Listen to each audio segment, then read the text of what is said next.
It's a fair debate. What is the greatest fried chicken in the world? You might be looking at it. Korean fried chicken is by far one of my most favorite bites of chicken for almost any application, whether it's wings, a sandwich, or just a leg fried that you gnaw on until the bone is clanking against your teeth. It's a special thing because it's both crispy yet sauced, and it's one of the only breadings in the world that can withstand a heavy sauce. This is kind of a riff off of Yang Yum chicken, which if you don't know or you haven't had, this is the time to do it because anybody can make it, but I would highly recommend that if you think you've had the best fried chicken ever and you've never had Korean fried chicken, this is your chance. So that being said, let's make this, shall we?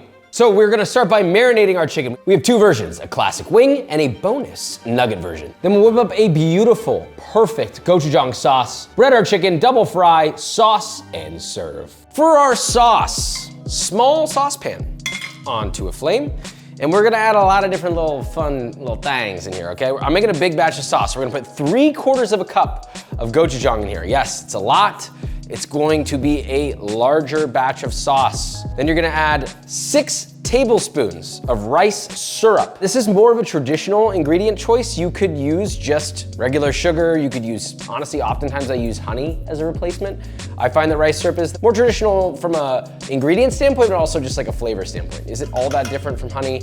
Yes, no, maybe so. Then we're gonna add a 1/3 cup of dark soy sauce, 6 tablespoons of white distilled vinegar, a 1/3 cup of sweet soy sauce, and then you're gonna add a 1/2 cup of good old-fashioned ketchup. Sounds like something you should skip. Trust me when I say it's the secret ingredient. It just is. Now, mix it all together, set it over medium-high heat, and you're gonna let that boil and reduce for just about 2 to 3 minutes. Now, while that's boiling, we're gonna chop up the most important ingredient, 7 cloves of garlic. Make sure that you do not add this while it's boiling. We're gonna add it at the very, very, very end. So you can put this in a food processor, you can smash it, the flat side of your knife, and as I've said many times, I mean, it's almost minced at that point. Okay, rinse and repeat with all your cloves, and then you just need to run your knife through it a couple times till it is fine or not fine as you want. That is plenty. Now, sauce has been reduced. The heat is now completely off. Do not boil your garlic in this, it'll turn bitter and acrid. Always add it at the end of the sauce. So we're gonna add all of our garlic in, stir that in. You can leave the garlic in there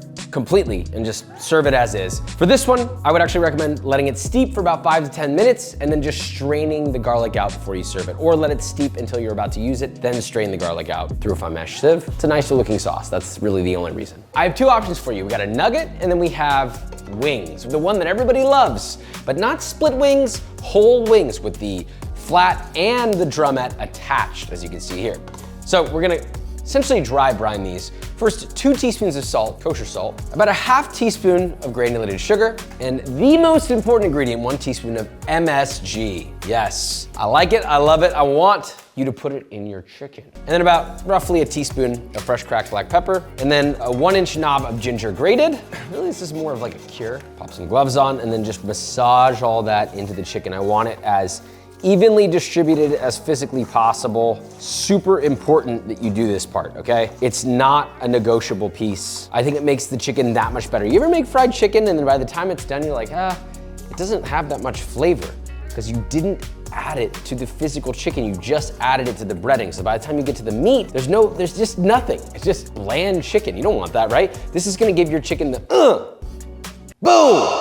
And then the sauce is just there to be its best friend, if that makes sense. Now, once that's done, you can use these right away and fry them right away. I totally get it, life is busy, but ideally you let these sit covered with plastic wrap in the fridge overnight to sort of cure and let that salt penetrate the chicken, okay? No dirty thoughts. Okay, this is a 2-station breading station. What is a 2-station breading station? I don't know, I just made it up. Basically, dry dredge and a wet batter. They go hand in hand because you must make the dry to make the wet. Yeah, so 2 cups of potato starch, 1 cup of all-purpose flour, and the various seasonings being 2.5 teaspoons of kosher salt, 1/2 teaspoon of sugar, 1 teaspoon of MSG, 1 tablespoon of garlic powder, and 1 teaspoon of white pepper, which for some reason kind of smells like someone's bad breath. I don't know why. Whisk that together until thoroughly combined. Now that we have this, we can make our wet batter. We have our dry dredge, we mentioned it earlier. You're gonna take about a 1/3 cup of that dry dredge, put that into a separate bowl, along with 1.5 teaspoons of baking powder. Whisk that together, and then add 2/3 of a cup of cold water. So we essentially have a dip. We got our chicken wings. So essentially you'll take your wings, right? Wet hand, dry hand. Always have a wet and a dry hand. Trust me, otherwise you're gonna have clumping on your hands, just make it much harder to do this. So wings are gonna go into the dip and you're gonna fully coat them. Then I'm going to drop them in your flour mix. Coat thoroughly, toss it around, press the flour mix in, make sure it's completely and totally coated. We want no bald spots, okay? Shake off the excess, set on a dry baking sheet, and repeat the rest of your chicken. Another technique, if you wanna do this, by the way, is before you actually start breading these, you can take your wet hand, dunk it in your sort of dip, and flick that dip, a couple tablespoons of it into your dry batter, mix it around, and that'll give you little balls, little crispy crunchies that'll get attached to your chicken when you then lay it in there and bread it. Okay, so we're frying these 2 times. Very important for Korean fried chicken. So the first fry is to cook it all the way through and get us a sort of a proto crust. So 325-degree oil in a 7.5 quart pot, around 3 quarts of oil, halfway up, right? I'm gonna drop our wings in, away from us, right? You don't drop it towards yourself. Why? Come on, let's think for a second as to why. So you fit as much as you reasonably can in there. You might not be able to fit more than about, let's say, 4 or 5 whole wings. That's all good. You're gonna let that fry for about 8 to 10 minutes, just until cooked through. You don't want really any color on it quite yet. Now we're ready for the most crucial part, the Korean fried chicken classic method, which is the double fry. So we're gonna increase the temperature to around 350 Fahrenheit. You can also go up to 375 if you want. I do 350, so it's a little bit slower. It has more time to get extra crispy. So crank the heat all the way up. While you're waiting for this to come up, one thing that you can do is you can clean out the oil really quickly with a skimmer if you have one. If you don't have one, that's fine. You can skip this part. I like to do it so I don't end up with like little speckles of like brown bits on my finished chicken. So to do that, you're going to scoop in one direction and sort of create a whirlpool and catch the little dried bits of flour. Look at that. All of that was sitting in the bottom. Tap that out, and you can repeat that as many times as you want until the oil is as clean as you can get it. Now, we're at temperature, so we're gonna drop our chicken wings back in. They will start popping, that's for sure. The oil's extra hot now. Fit as many as you can without overwhelming the oil. I got 2 left behind. It will be loud. This is fine as long as your oil's not erupting over the sides. If it starts to erupt over the sides, cut the heat off immediately. Now after about 2 to 3 minutes, you're gonna get a nice, beautiful golden color on these. These won't turn as brown as if it were all AP flour, and that's because potato starch doesn't brown quite as much. But that's okay. Point is that they will be very crispy. So we'll pull those out, drain them on a wire rack, let them cool off, and get rid of that excess oil. Any wings you have remaining, keep that heat cranked. You can always drop those in. I have literally 2 more wings left. I might as well drop them in, right? Once your wings are done and drained, place those into a bowl while they're still hot. Drench them up with as much or as little sauce as you like. Toss and stir to coat completely. If you need help coating it, you could always brush it with some of the sauce as well. Then just plate those bad boys up, put them in a bowl. You could stack them up in a bowl. You could daintily lay them in a plate like I am here, and garnish with sesame seeds toasted and thinly sliced green onion. Now, for your nuggets, we have boneless, skinless chicken thighs. We got about 6 of them. They will vary in size and poundage. You're gonna take those, put them on a board, and then just cut them into bite-sized pieces. It's really not that complicated. You don't even have to remove the fat. Like, just make it easy on yourself. Cut them into bite-sized pieces, and then plop them in a bowl. We're gonna do the same thing with the thighs that we did with our wings, which is to cure them. These will actually, in my opinion, cure even better because there's no like skin or anything or bones that are getting in the way of that seasoning. So the seasoning's really gonna get deep in the thigh. Now, remember, same exact thing, okay? This time, 1.5 teaspoons of kosher salt, 1/2 teaspoon of sugar, 1/2 teaspoon of MSG, then finally, again, 1-inch knob of grated ginger directly in there, and then another teaspoon of fresh cracked black pepper. And then again, just mix and combine thoroughly. Make sure every single piece of chicken is evenly coated in the sugar and salt and everything. Nice spice. If you don't do that, you end up with some of your chicken that's really salty and some of it that has nothing on it. Please just take your time. Get in there, get dirty. Whether you got gloves or not, I don't give a shit. Just get your hands in there. You can always wash your hands.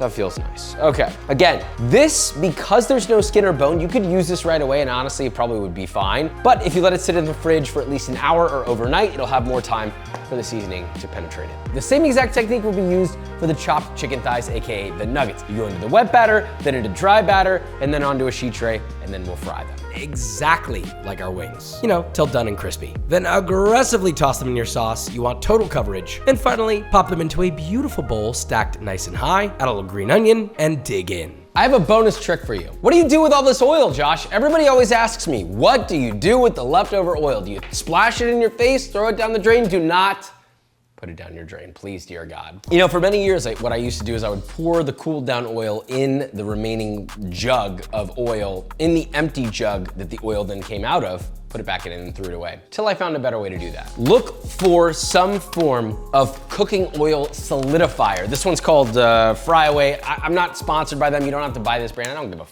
The point is just buy a oil solidifier. Follow the directions. This is 1 scoop of it per quart of oil. So I'll do 3 scoops. But you know what? I'm very much of a, hey, I'm not around here. So I'm gonna do 4 scoops just in case. You give that a little stir, and this has to be done while the oil is still hot. Make sure it's dissolved and well incorporated. Now, once this cools down, it's gonna solidify into a solid block, and you just dump that in the trash can. You're done. Clean the thing out, you're ready to go again. And it's biodegradable, which is pretty awesome. So love that for us. We've made it to the final taste test. I'm a little messy because I splashed some sauce on me. That'll happen. Maybe don't wear a white shirt when you make this, or any clothes for that matter. Let's start with the classic, the wings. Stunner. These have been sitting for so long, I doubt they're still crispy.